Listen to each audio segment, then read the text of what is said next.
o que mudou nos últimos anos? Aumentou muito a segurança das baterias, né? Então existem baterias hoje que podem ser inclusive cortadas, que elas não pegam fogo, elas não entram em ignição, né? Então o que acontece é a tecnologia para a segurança das baterias, e isso é uma preocupação das montadoras, né? Porque eu acho que esse é o maior medo, né? Poxa, e se pegar fogo?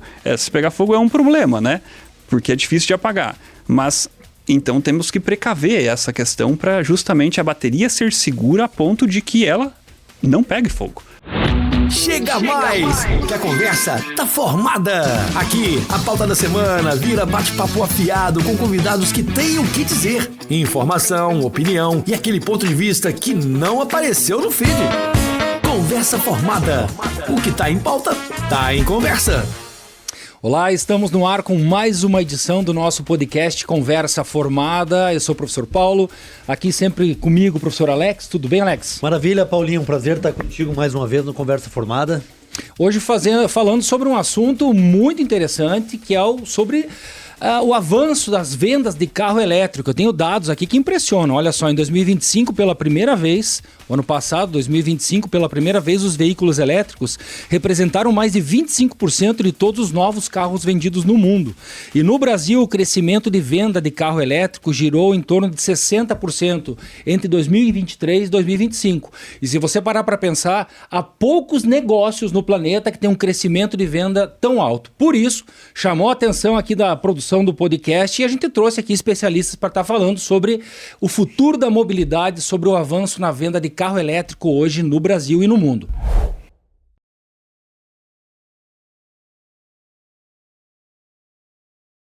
Participam conosco desse episódio o professor doutor Renato Escorteganha, que é coordenador do curso de Engenharia Elétrica e também de Engenharia da Computação da UniESC. Professor Renato, seja muito bem-vindo ao Conversa Formada.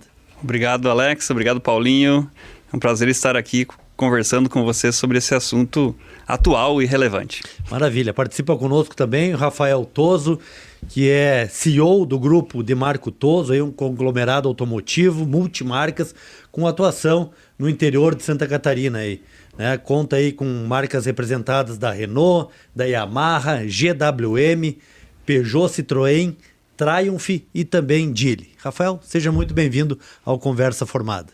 Muito obrigado e obrigado, meus amigos, pelo convite, né? Acho que tem um assunto aí para falar, para debater e com certeza eu acho que é um assunto de interesse de todos aí, porque não é um futuro, eu acho que é o presente, então espero poder colaborar um pouco. Sem dúvida. Os carros elétricos estão cada vez mais presentes aí no mercado, nas ruas, né? Da nossa cidade, da nossa região e até do nosso país. Eu queria pedir para vocês aí o que explica esse crescimento e em que estágio também aí o Brasil se encontra preparado, né, para esse novo tipo de mobilidade elétrica aí. Eu posso falar um pouco desse crescimento, né? A gente começou a trabalhar exatamente com carro elétrico no início da GWM em 2023 e um dos motivos do sucesso, eu acho, da eletrificação e do desejo do consumidor é a partir do momento que anda com carro elétrico. Então, tem muita diferença? Muito. O cara está acostumado a dirigir um carro a combustão hoje, a hora que pega um carro elétrico, qual é a principal diferença que dá para perceber? A principal... Claro que a economia... Claro, mas assim, Paulinho, até quando eu digo o elétrico, pode ser o eletrificado, o híbrido, né? O plug-in, que a gente tem muito vendido, é o maior sucesso. Então, quando tu entra num carro eletrificado ou elétrico, tu sente o silêncio do carro, né? A rapidez do carro, né? Então tu tem uma taxa de torque do carro absurda, tu tem a potência do carro toda num toque só. E o conforto, né? Então, todo mundo que anda se surpreende. Tu não consegue ver uma pessoa que andou com carro elétrico e não gostou, né? Seja ela qualquer a marca. Então, eu acho que esse é um dos fatores principais do carro ser gostoso de andar, prazeroso, né? E eficiente, né? Não só eficiente como eu falei, em potência, aceleração, em torque, mas eficiente na economia, né? E na boca do povo por aí tem os prós e os contras, que a gente vai falar também nesse processo. E eu queria saber do professor Renato, para a gente começar essa conversa, diferenciar o que é um carro a combustão, o que é um carro elétrico e o que é um carro híbrido. Bem, o que difere basicamente os veículos, né, é a arquitetura energética deles, né? Então, um veículo a combustão, por exemplo, ele funciona num processo que é um processo termomecânico. Ou seja, o motor a combustão, ele pega a energia do combustível, transforma isso, para ele transformar isso em potência mecânica, há um processo térmico no meio do caminho, que é um processo que tem uma eficiência baixa, né, em torno aí de 25% a 30%.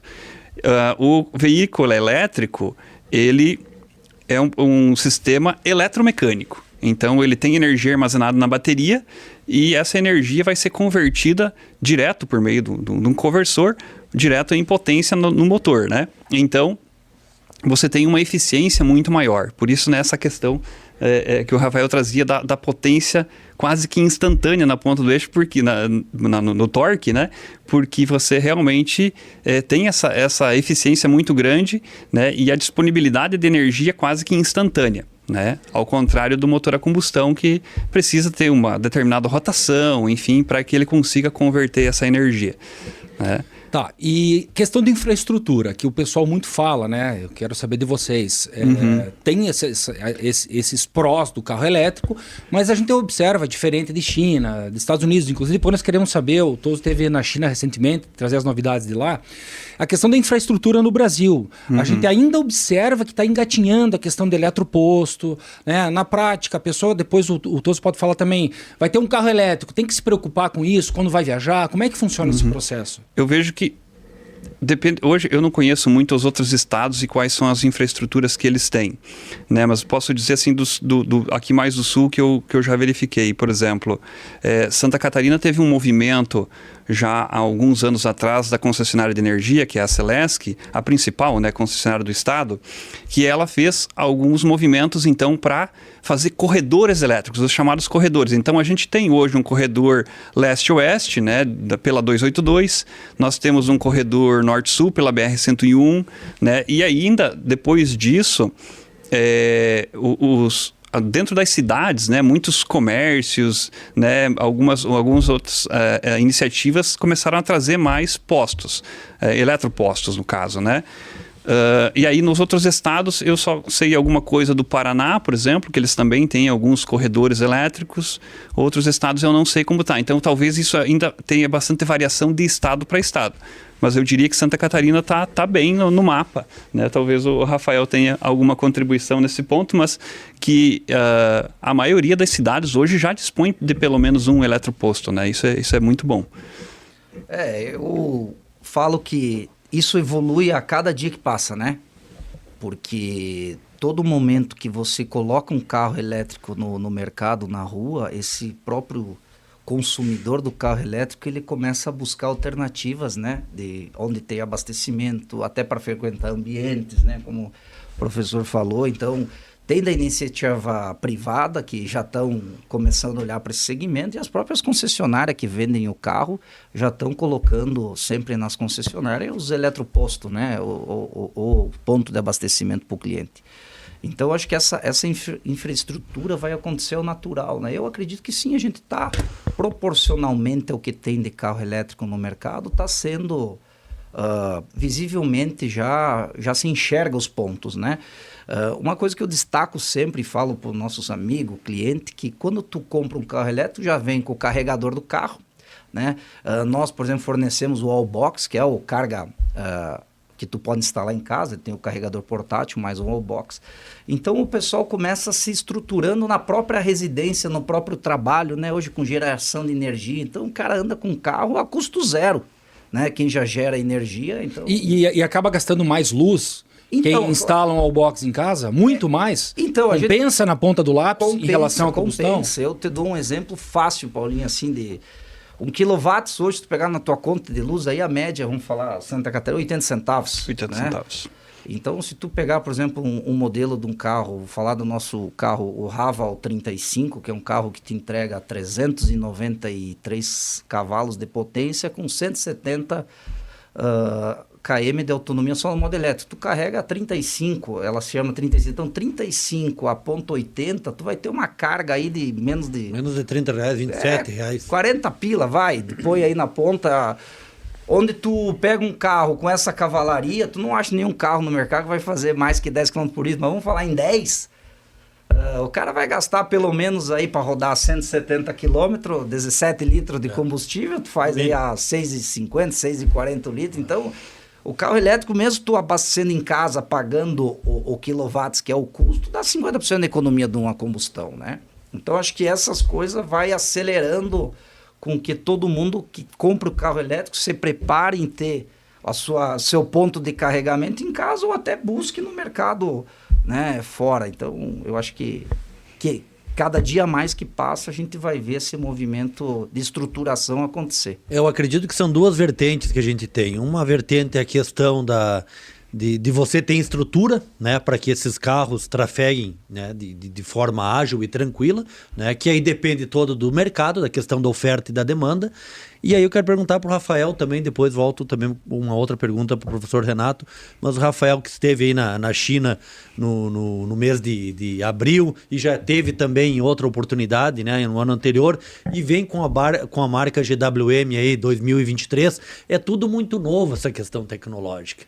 E nessa tua última viagem para a China, o que tu viu em termos de evolução? O que a gente pode esperar? Porque eu acredito assim, quando o consumidor brasileiro ele pensa em adquirir um carro híbrido ou um carro elétrico, ele tem muitas variáveis para ele avaliar, né? A questão do rendimento, quanto que eu vou economizar usando a bateria, né?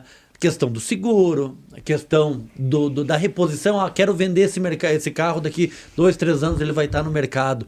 Como é que está essa transição, se é que dá para se dizer assim, essa primeira fase do carro elétrico e do carro híbrido no Brasil? Boa tua pergunta, Alex. Eu vejo assim, né? Falando de China, eu vou para a China, minha primeira vez foi em 2013 ou 2014. Então, a gente, depois que entrou na marca, a gente tem que ir todo ano, e todo ano muda. Lá todo ano evolui, sabe? É uma coisa assim de assustar. Assustar no sentido de evolução, né? Então, no sentido principalmente tecnológico. Quando a gente fala do produto, assim, ser mais econômico, né? Eu digo econômico em tudo, até na manutenção. Porque tu veja, um carro híbrido hoje, híbrido, né? O que é o híbrido? É o carro que tu tem um motor a combustão e ele tem uma parte dele que é eletrificada. O motor a combustão força sempre com que o carro faça o funcionamento dele no elétrico. Então, cada pouco você vê essas autonomias sendo aumentadas, né? Então, todo mundo quer que o carro se transforme, o motor a combustão seja um auxiliador, que é a ideia do plug-in, né? Eu acho que é o carro onde na China maior evolução vem nesse produto de elétrico e o plug-in. Então, quando a gente olha o plug-in, você tem 2 carros em um só, né? Você tem um carro elétrico e você tem um carro a combustão. E você anda no combinado no teu dia a dia e você pode prevalecer aí forçando só o uso do elétrico para tu gerar mais economia e conforto, né? Então, falando em China, eu vejo que a aceleração deles para produção, para tecnologia e para trazer o custo para baixo é muito grande. Eles sofreram muito lá atrás na competitividade do mercado, e não que não sofrem hoje, porque lá o mercado dá para se dizer, é quase 20 vezes o tamanho do nosso. Então, eles têm um custo lá muito barato, que quando chega aqui você compara um custo de manutenção num carro deles e as garantias são todas maiores do que qualquer outro produto que está no mercado, é isso que te assusta, né? Porque a preocupação do consumidor, quando tu falou, qual é a garantia? Tem garantia de 8 anos. Mas qual a durabilidade de uma bateria? Tem carro que roda 1 milhão de quilômetros. Já viu um carro a combustão rodar? Isso, vamos lá, vamos pegar uma marca premium, uma importada.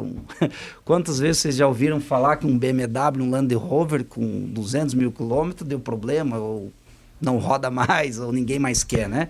Então, um carro eletrificado te dá essa garantia estendida, digamos assim, e o custo de manutenção é baixo, né?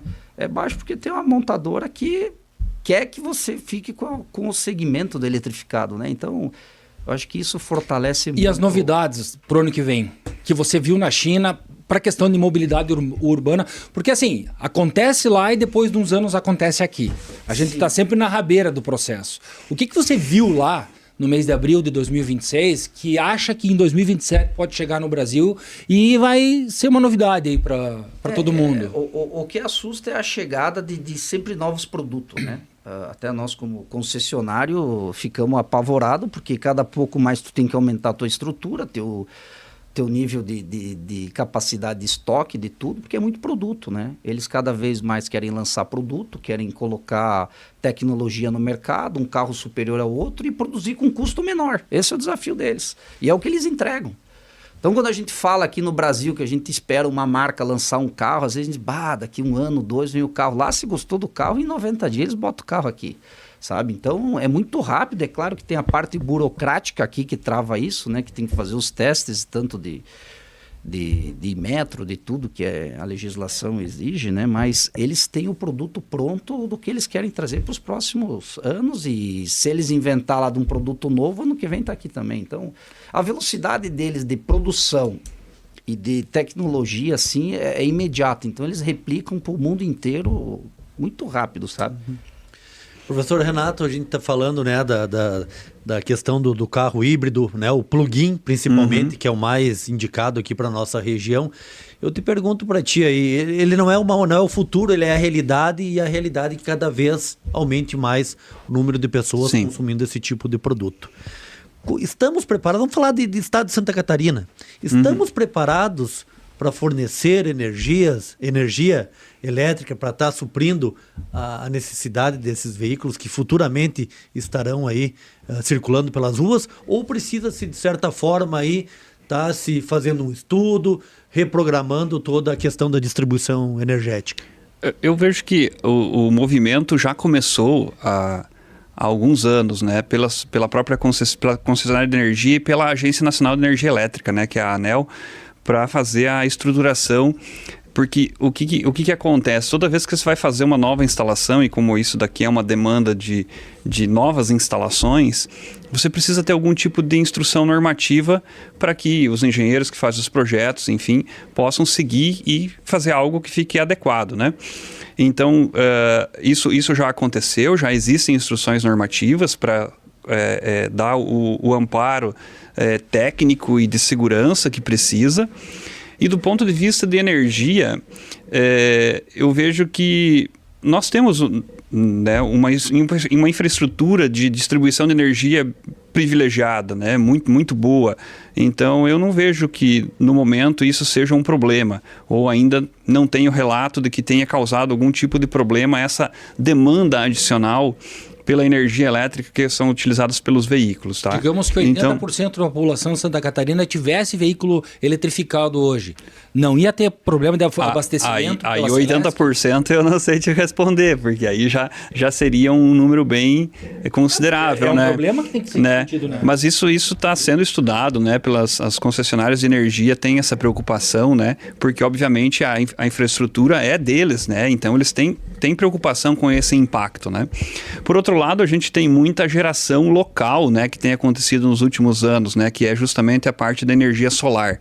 Então, alguns alimentadores, né, algumas redes, inclusive, sofrem com o fluxo reverso, ou seja, ao invés da subestação estar mandando energia para os consumidores, os consumidores estão mandando energia de volta para a subestação, de energia gerada localmente.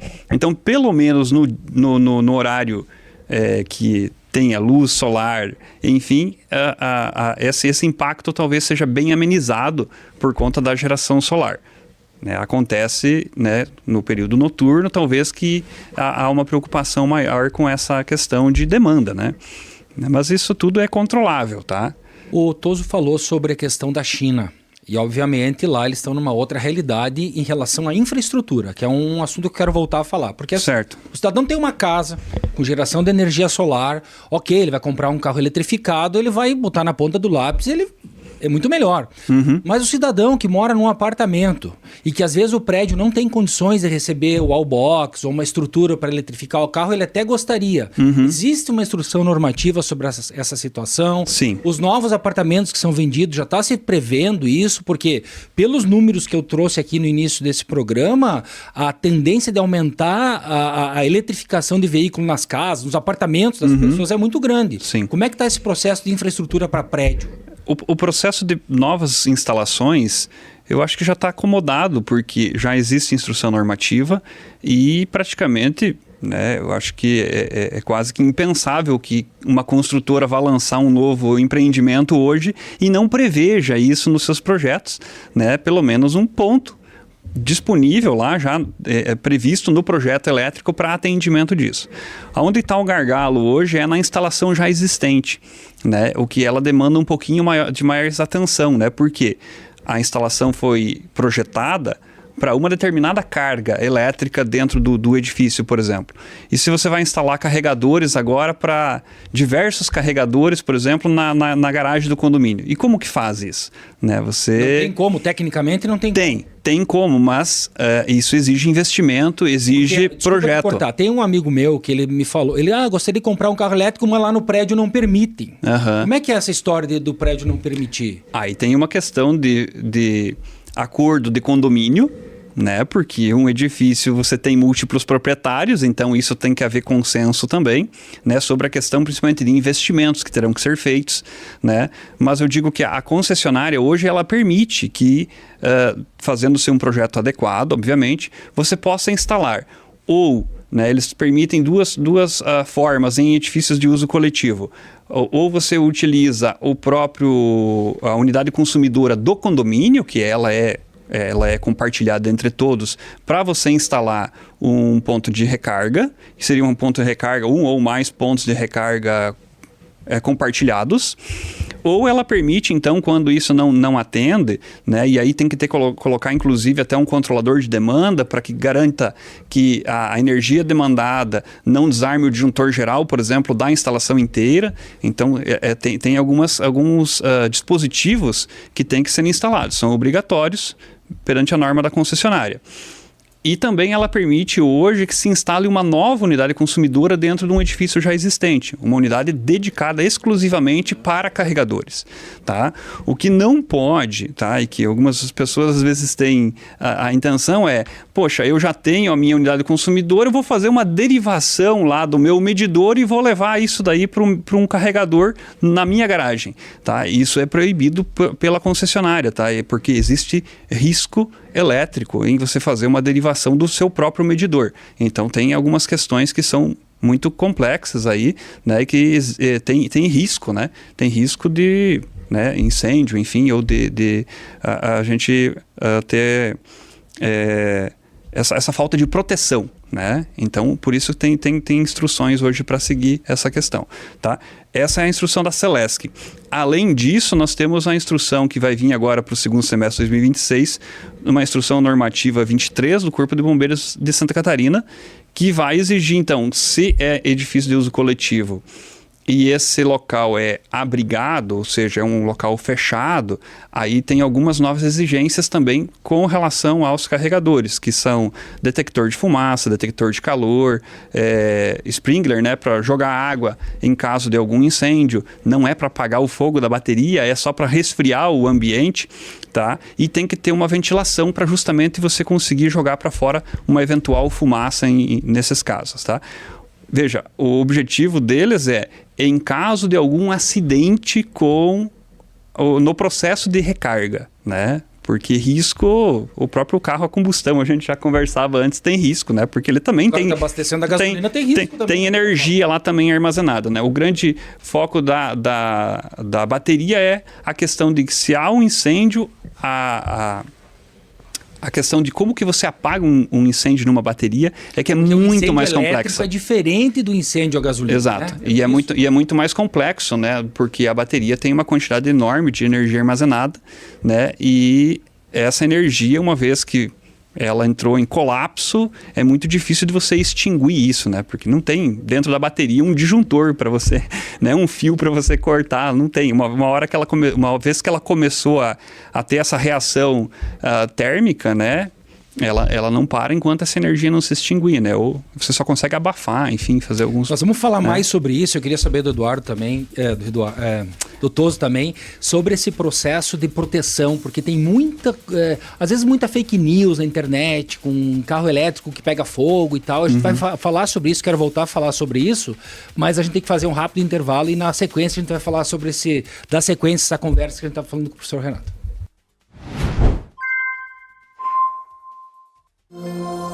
Quando algo faz parte da vida, o futuro acredita em você.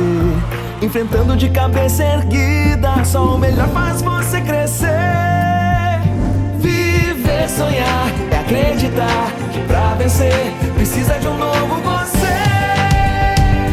O Noesc é parte da vida, pro melhor que existe em você.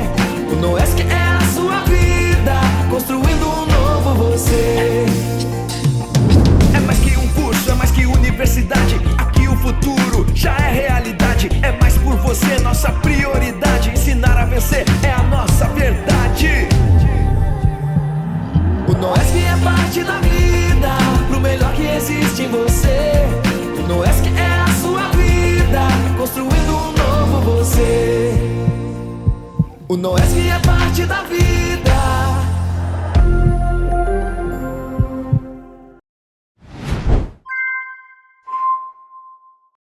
Estamos de volta com o segundo bloco do Conversa Formada. Participam conosco hoje do programa o professor Dr. Renato Escorteganha, coordenador dos cursos de Engenharia Elétrica e da Computação da Noesc. Também Rafael Toso, né, CEO do grupo Demarco Toso. Estamos falando aí sobre a questão dos carros elétricos e dos carros híbridos. Terminamos o primeiro bloco na discussão sobre a questão da segurança, principalmente no que diz respeito à bateria, né? As formas de recarga de bateria. E para nós esclarecer bem para os nossos ouvintes e também para os nossos internautas essa questão da bateria, tem perigo realmente de estar pegando fogo essa bateria? Ou é mais uma questão estrutural do local de abastecimento, de carregamento, do que do próprio dispositivo ali da bateria? São duas questões, né? Eu acho que a instalação elétrica, ela tem que ser uma instalação adequada, né? Então, quem está adquirindo um veículo, um condomínio existente já, que ainda não tem, quer fazer a instalação, é desejo dos condôminos fazer isso, é importante contratar um profissional, né? Contrata um profissional da engenharia elétrica para avaliar qual é a instalação que tem, quais são a melhor forma de se instalar esses carregadores. Esse é um aspecto. Garantiu que isso daí está dentro das normas, da normatização elétrica e de segurança da parte elétrica, perfeito. Aí tem a questão da própria bateria do veículo, né? Há um risco de, eventualmente, uma bateria ter algum tipo de dano? Sempre há. Eu acho que existe a possibilidade. A probabilidade possivelmente é muito, muito baixa, mas existe a possibilidade, né? O que acontece, e que eu vejo pelo menos, o Rafael que estava lá na China também talvez tenha alguma novidade sobre isso, o que mudou nos últimos anos? Aumentou muito a segurança das baterias, né? Então existem baterias hoje que podem ser inclusive cortadas, que elas não pegam fogo, elas não entram em ignição, né? Então o que acontece é a tecnologia para a segurança das baterias, e isso é uma preocupação das montadoras, né? Porque eu acho que esse é o maior medo, né? Poxa, e se pegar fogo? Se pegar fogo é um problema, né? Porque é difícil de apagar. Mas, então, temos que precaver essa questão para justamente a bateria ser segura a ponto de que ela não pegue fogo, né? Isso tem demonstrado que são baterias seguras. Sim, a segurança das baterias tem evoluído muito nos últimos anos, né? Justamente porque não é só o fato de você carregar, mas pode ter uma ocorrência de um acidente, enfim, uma batida, um capotamento. Essa bateria ela tem que ser segura, né? Para que justamente ela não cause um dano ainda maior. Né? Eu acho que a gente tem que ver tudo em comparação, né, Toso? Vamos pegar, como ele falou, a questão da segurança das baterias, risco de incêndio que a gente estava falando aqui. Claro. Segurança das baterias e a segurança de você ter um carro a combustão com um líquido inflamável em casa. Qual que é o peso e a medida dessas duas comparações? Então, eu até pegando o gancho do professor, eu destaco assim, eu acho hoje um carro elétrico muito mais seguro que uma combustão, no fato de pegar fogo, isso e aquilo. Pelo fato da instalação, até eu acho que os bombeiros que estão criando alguma coisa, ou qualquer órgão que queira olhar, eu acho que é como qualquer outro, né? Eu vou instalar um ar-condicionado na minha sala comercial, tenho de 9, de 12, de 30, de 60. O carro é a mesma coisa. O carregador do carro, tu tem de 3,5 kW, de 7,5 kW, de 11, de 22, de 30, 60, 120. Risco, eu acho que é na instalação da parte estrutural do negócio, não no produto, né? Porque o produto é testado, é incrivelmente assim. Eu te dou o exemplo da China que a gente falou, mas podemos falar dos Estados Unidos, da Europa. Quantos já viram aí quadras com carregadores elétricos em grandes avenidas nos Estados Unidos, na Europa, na China? Então nem se fala, maior mercado de carro eletrificado. Então eles não iriam colocar uma cidade em risco se o carro não fosse seguro, né? Então eu destaco que a parte da instalação, sim, e saber o que tu está instalando, né? A eficiência, né? Para tu colocar um carregador portátil de 3,5 kW na tua garagem de casa ou do prédio, é o mesmo de tu colocar uma cafeteira. Comprar uma cafeteirinha para botar no teu apartamento. É a mesma, tomadinha 20 ampere, né? Agora eu vou colocar um aparelho de recarga. Tu tem que ver a estrutura do prédio, né? Eu acho que não é a questão do produto que é o risco, né, professor? É por isso a avaliação técnica, né? Ela é importante, eu vejo como imprescindível, né? Você vai fazer uma alteração na instalação elétrica, vai colocar um dispositivo a mais, né? Poxa, contrata uma consultoria qualificada, né? Para que vá lá, um engenheiro eletricista vai lá, faz a verificação, vai fazer dentro da norma, vai fazer dentro das especificações, vai ficar tudo certo, para não dar dor de cabeça para ninguém. O que é pior? O cara que tem um carro elétrico fazer a instalação de qualquer jeito, ou o cara que tem a combustão quando vai abastecer fumado do lado do posto? Duas bombas. E As duas são perigosas. Paulinho, para que fique claro, eu sou um defensor do carro a combustão, sou o cara raiz, eu gosto de ter o ronco do motor. Eu sou apaixonado pela raiz do motor e tal, né? Mas aqui a discussão é só para dizer que eu acredito muito mais que um carro elétrico é mais seguro do que um combustão, que às vezes até a gente comentou antes. Chego lá na minha garagem com o meu carro, o meu Opala 6 cilindros de 1980, 70, com 70 litros de combustível, e aí?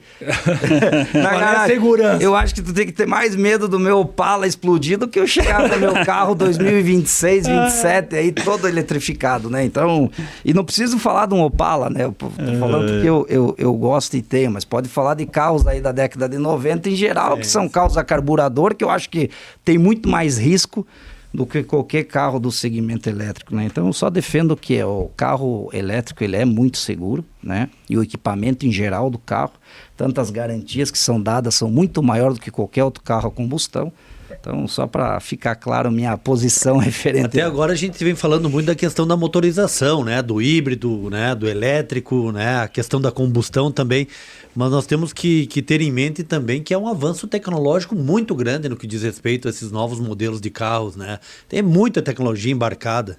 Muita. E assim, né, Alex? Toda montadora vai entrar no circuito. Toda montadora quer eletrificar. Sem exceção. Sem exceção. Todas as marcas de carro conhecida. Ou tem projeto, ou já está executando. Caminho sem volta. Caminho sem volta. Todas querem até pelos dois fatores, né? Eficiência, entendeu? Eu até brinco lá atrás, quando desenvolveram o carro automático, tinha uma resistência e tal. Hoje, quem tem carro automático, jamais tu vai ouvir ele falar em Você lembra da década de 90, a resistência com cinto de segurança? Ah, também. Eu tava vendo uma matéria esses tempos na mídia, vídeos antigos, os caras dizendo isso é besteira, isso é cara que não sabe dirigir. E o cinto só aqui, eu sinto embaixo, né? É, isso, até que aí morre gente e tal, e as coisas vão evoluindo. Vai evoluindo. Então, eu acho que é um caminho sem volta. Hoje, até falar em mercado, né? 80% dos carros são a combustão. O segmento elétrico ele cresce, ele dobra todo ano, ele está em 20% do mercado total. Hoje no Brasil é carro elétrico, já está eletrificado, né? Ele já atingiu esse percentual, e eu acho que ele vai rapidamente até 2030, podemos dizer em 40%, minha opinião aqui, até 50% da linha dos veículos vão ser eletrificados, porque todo carro, toda montadora quer eletrificar porque dá benefício ao consumidor, né? Então, a gente sabe que tecnologia, ela é muito rápida, né? Então, quando lança um telefone novo, todo mundo quer comprar. Lança um carro novo, ela desperta interesse também. Tudo bem que valores são diferentes, mas a eficiência, eu acho que manda na ocasião, né? Então, a gente vê esse movimento muito forte. E a gente observa que é um caminho sem volta quando a gente vê alguns fatores, tá? Como esse que você colocou, que todas as montadoras, todas as marcas, em certo nível,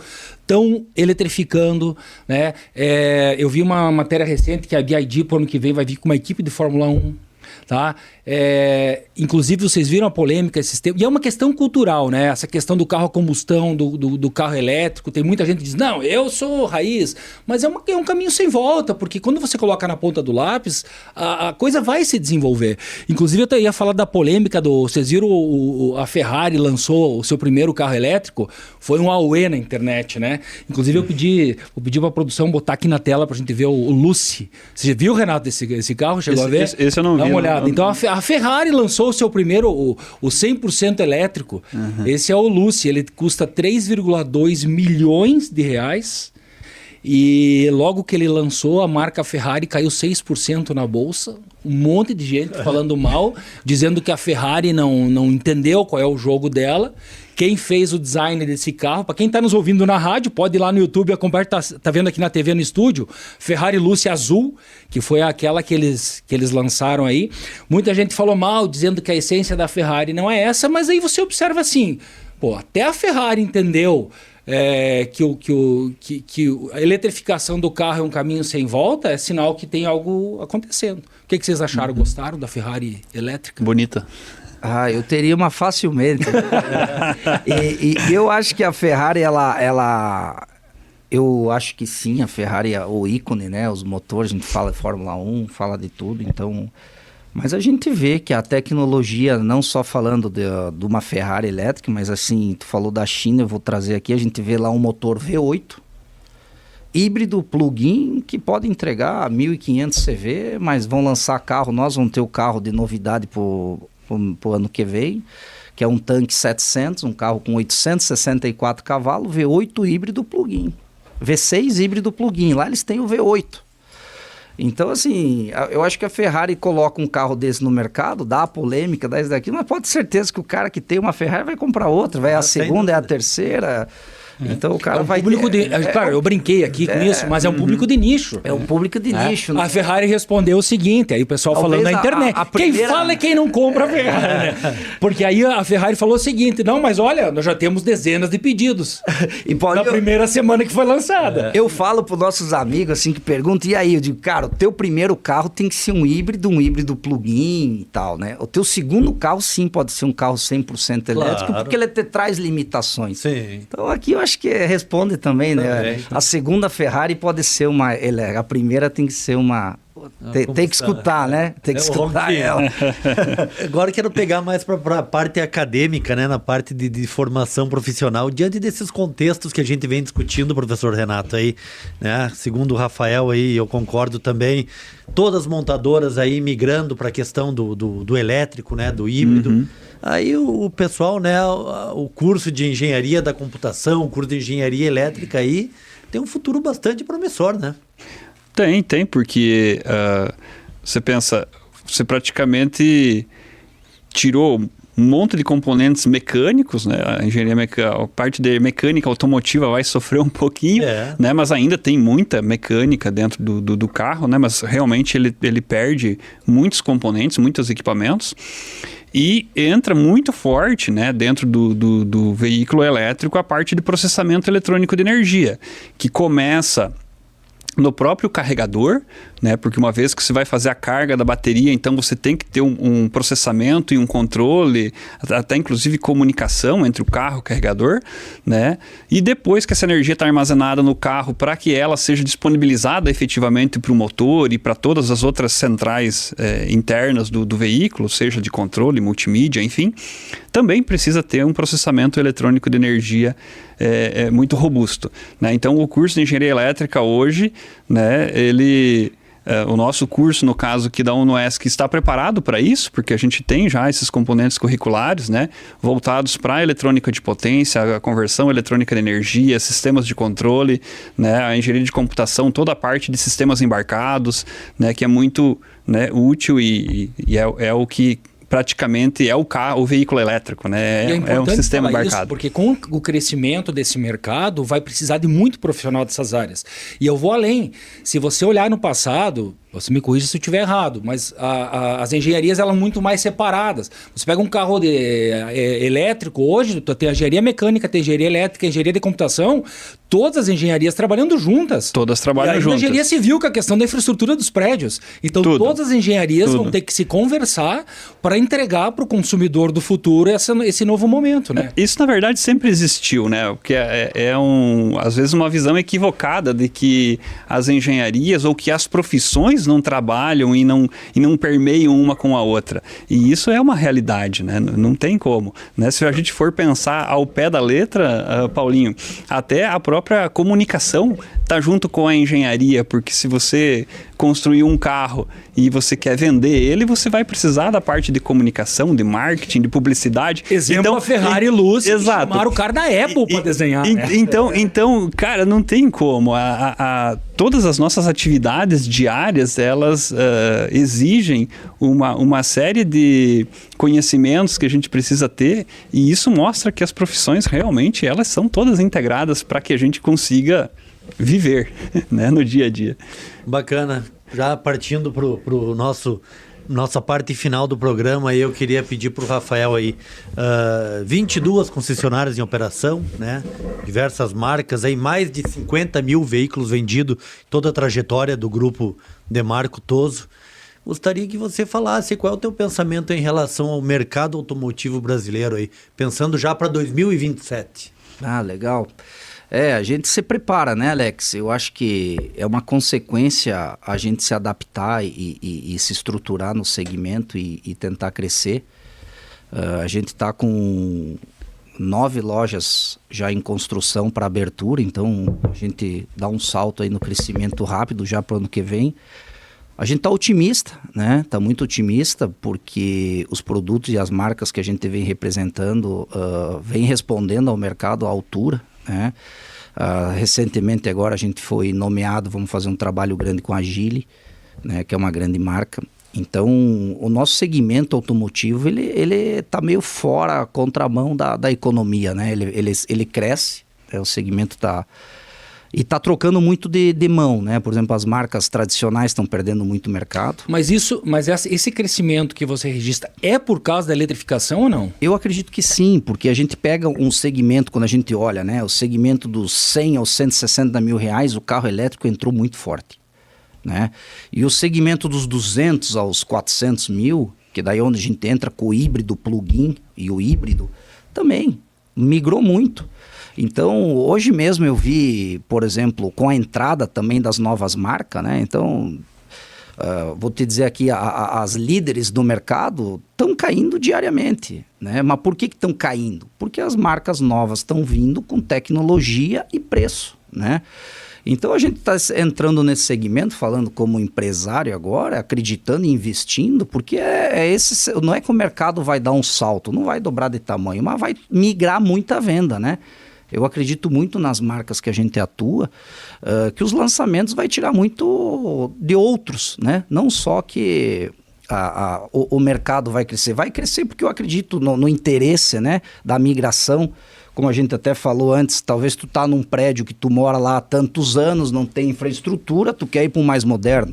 Então acho que isso também vai acelerar, por quê? Porque tu se adaptou a ter um carro elétrico, um carro híbrido, então tu quer essa tecnologia. Então, falando em mercado, eu acho que o segmento vai crescer muito e vai dar muita opção para o consumidor, né? Mas muitas marcas vão vir e vão sair também, né? A gente tem que ver quem que realmente, de fato, vai conseguir ficar. E uma coisa que a gente destaca muito, que a gente acredita, assim, diminuindo o número de pontos de vendas e aumentando a área territorial, porque está vindo muita marca, né? Então, tu não vai conseguir ter em tudo que é cidade marcas presentes. Eu acho que vai dar esse filtro, né? Essa reestruturação no mercado vai ter. Mas vai vir muita coisa nova, né? Muita marca nova e eu acho que é ali que está o salto, né? Então nós estamos acreditando nisso, estamos apostando nisso. Acreditamos agora, o grupo final do ano já aumenta também com outra marca, né? Mas a gente cresce quase 40% para o ano de 2027 em quesito venda e faturamento. Então a gente está apostando grande, né? E por causa de tudo isso que a gente vem discutindo aqui, né? Tecnologia e inovação, isso é muito rápido, né? Então, acho que isso reage muito rápido o consumidor. E aí vocês vão notar aí, a cada pouco dá uma confusão aí de tanto carro que lança, tanta coisa que mostra, né? Então, acho que vai dar uma selecionada, vai diminuir, as tradicionais vão perder. E vocês vão ver aí, e até quem é tradicionalista está começando a entender e até agradecer a vinda de outras marcas, porque... Pois é. Ficava refém, né? Mas daí eu pergunto assim, você falou, né, que algumas marcas tradicionais aí vão perder, mas e aí o nosso ouvinte, o nosso espectador, ele pode confiar nessas marcas que estão surgindo? Então, eu acho que algumas sim, né, Alex? Porque tá vindo muita coisa, né? Então, por exemplo, assim, a gente... Mas e como saber, né? Porque chega, Então, cai de paraquedas aqui para nós, né? Muita marca. Muita... E se tu vai pela propaganda, Eu te dou um filtro rápido, Alex. Vamos lá, O que vem com fábrica, vem estruturado. Muito bem. Você tem fábrica no Brasil? Você tem projeto porque todo mundo promete que vai fazer e não faz, né?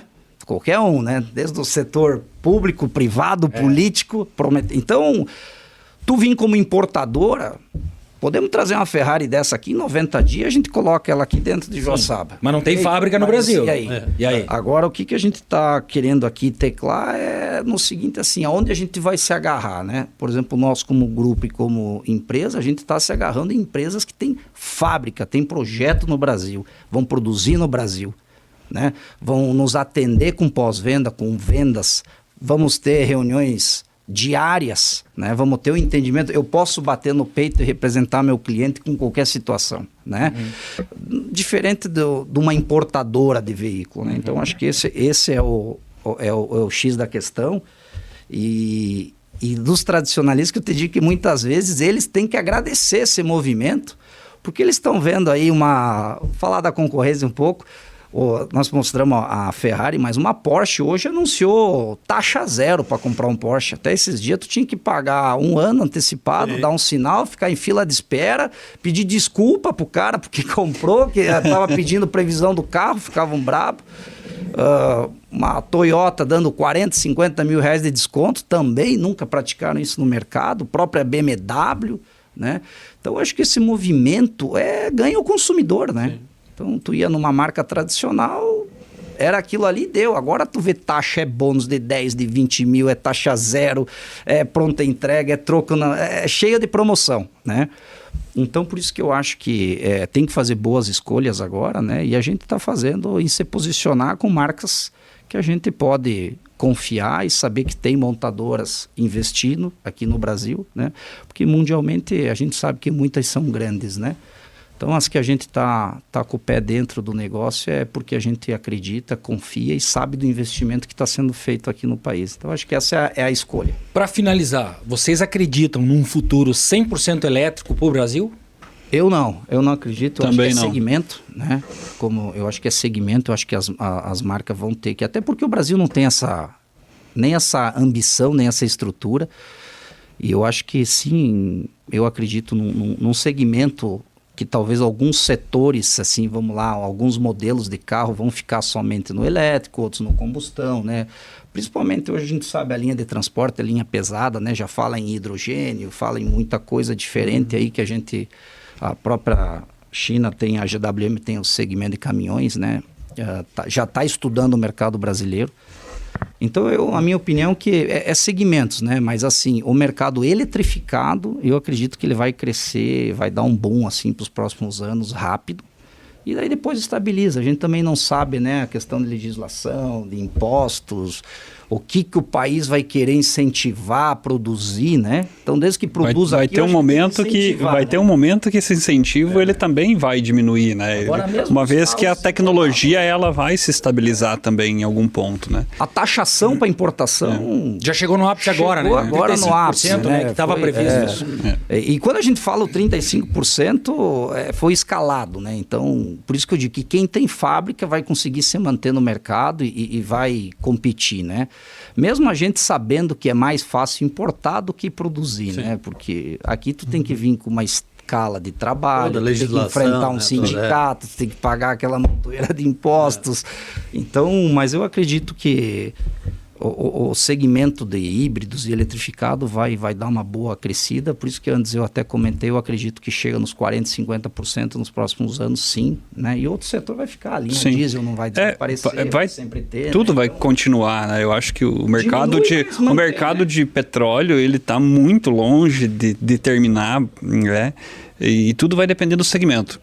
Né? Então, talvez o transporte pesado tenha uma dificuldade muito maior, né, para você entrar na parte elétrica, justamente pelo gasto energético que existe, né? Mas o Brasil tem uma matriz forte em biocombustível, a gente tem a parte de combustíveis verdes, hoje hidrogênio, enfim. Então eu acho... Né? Então, os carros agora híbridos estão vindo flex, né? Então acho que vai ter um mix no futuro, mas eu não vejo realmente também, da mesma forma, Rafael, que vai ser um futuro 100% elétrico, né? Isso pensando em transportes como um todo, né? Já existem alguns estudos, até alguns protótipos, por exemplo, de avião elétrico. Tá, mas será que isso realmente um dia vira? Né? Então, para ser 100% elétrico, eu acho que... Né, o que a gente está fazendo é inserindo, do meu ponto de vista, uma nova fonte de energia, né, que antes ela estava conectada num cabo e agora ela está embarcada no veículo, então é uma nova forma de você ter um novo dispositivo, né? um novo meio de transporte com um novo tipo de energia.